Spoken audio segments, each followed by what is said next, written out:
हाय, hello, good morning. माझ्या आयुष्यातला एक अनुभव सांगते. म्हणजे तो अनुभव लहानपणापासूनच आहे. तर या समाजातील लोक ना रंग, रूप पाहून माणसाची व्याख्या ठरवतात. मी लहान असताना तुझी बहीण बघ किती सुंदर, गोरी, तिला लगेच लग्न मुलगा भेटेल, तिचं लग्न होईल, असं काही माझ्या आईला बोलायचे किंवा माझ्यासमोरही म्हणायचे. पुन्हा लग्न झाल्यावरही तेच घडत होतं. विशाल एवढा देखना, गोरापान, विशाल तू कसं काय लग्न केलं, काय बघितलं, असे लोक म्हणायचे. आताही बोलतात, काही तर माझ्यासमोरच बोलतात. खूप वाईट वाटतं हे असं ऐकून. मग म्हणलं मला जे बाळ होईल तेही गोरं व्हावं, कारण मला जे बोलतात ते त्याला नको बोलायला. मुलगा गोरा तर जन्माला आला, पण लोकांनी इथेही माझ्या रंगावर चर्चा केली.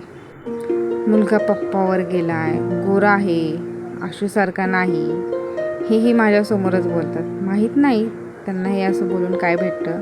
रंग, रूप याचा जास्त फरक लोकांवर पडतो.